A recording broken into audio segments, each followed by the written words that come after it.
and gentlemen, permit me take us through a journey to a country in Africa called Cameroon.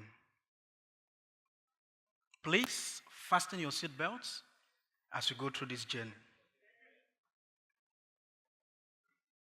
We just arrived Cameroon, and now we are entering into a community called Dali. You can see the greenery, the leaves on the trees waving and telling you, welcome. The birds singing melodious songs, and the rolling sounds of the streams and rivers. This is how I grew up. I interacted with nature. I hunted animals. I did fishing. And I grew vegetables for my family. I could not bear leaving my community for further studies.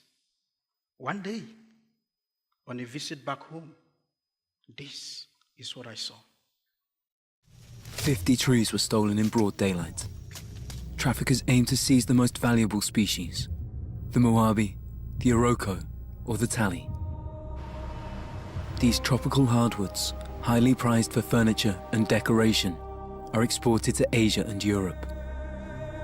In France, 15% of imported timber comes from Cameroon, the largest producer of African wood.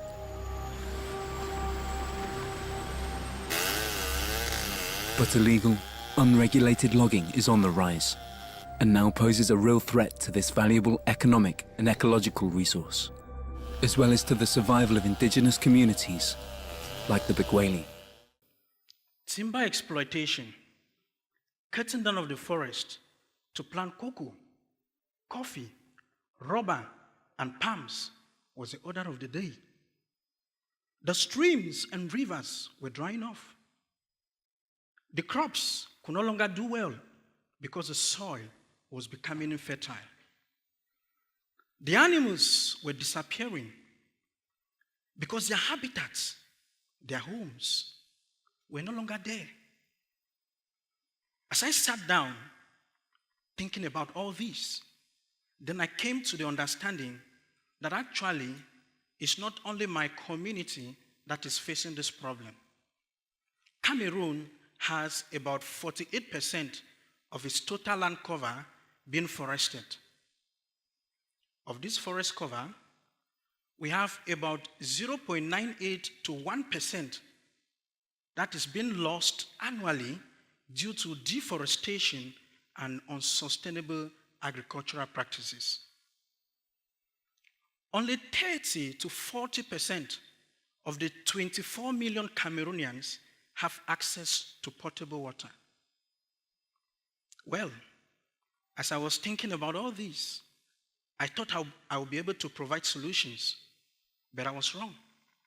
In fact, the more I thought about it, the more I realized how helpless I was. The only thing I could do at that time is go back and continue my studies to become the medical doctor that my family wants me to be. But one day, something happened. The aunt I was living with in the city fell ill, and I had to take her to the hospital. While in the hospital, I saw how nurses and doctors were taking care of accident victims who were in the pool of their own blood. And then I stepped backward and I asked myself, is this what I'll be doing as a medical doctor? I can't stand the sight of blood, talk less of touching it, you know? And I remember that I have this growing passion to see the environment I once interacted with in my community. Because before this event happened, I've just written my advanced level that will permit me enter the university.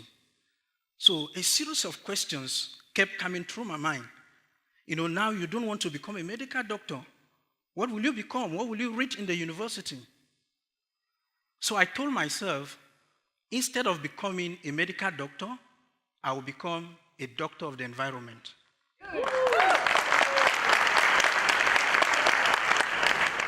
So I decided to read environmental science in the university.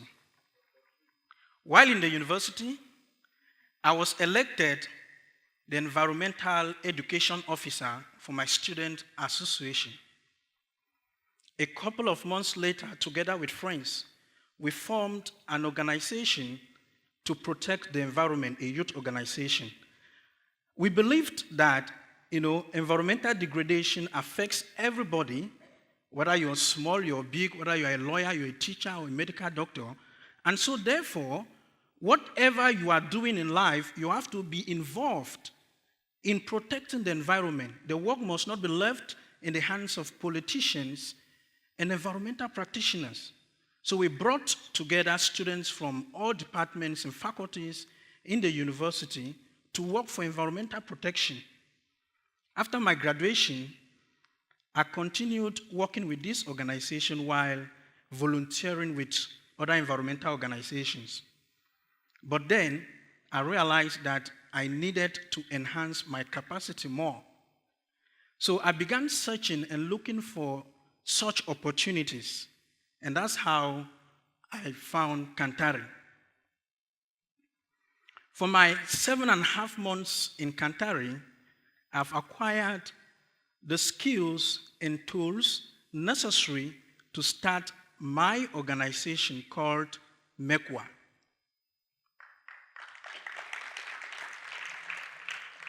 MegWah is a word, 2 words from my mother's tongue, Meg and Wah.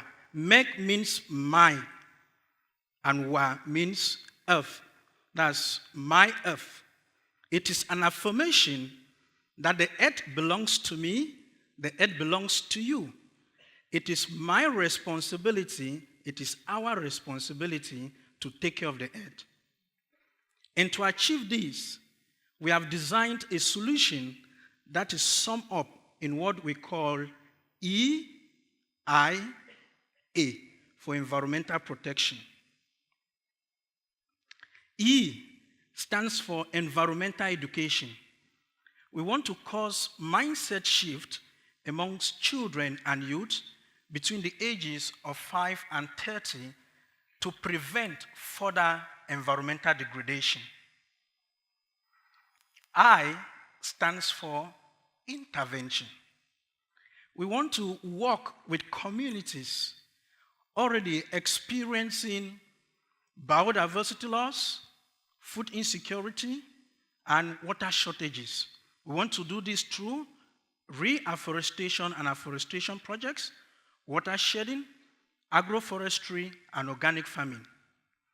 A stands for advocacy. We want to combine efforts with national and international environmental organizations to advocate for better environmental policies in Cameroon. Good morning, ladies and gentlemen. May I have your attention, please? We are soon landing in Trivandrum Airport. Please fasten your seatbelts and put your seat into the upright position. And now, we just left Cameroon and we are back at the Infosys Hall. And you're thinking, yeah, nice project. But what do I have to do with Cameroon? I'm right here in India. Actually, you can do a lot to make the world a greener place. Just sponsor an indigenous fruit tree. The tree will have a caretaker, a kindergarten child, that will learn all about planting and taking care of a tree for 1 year. After 1 year, the tree will become sustainable and can take care of itself. Just sign up for a tree scholarship and help MegWah revive environmental consciousness. Thank you.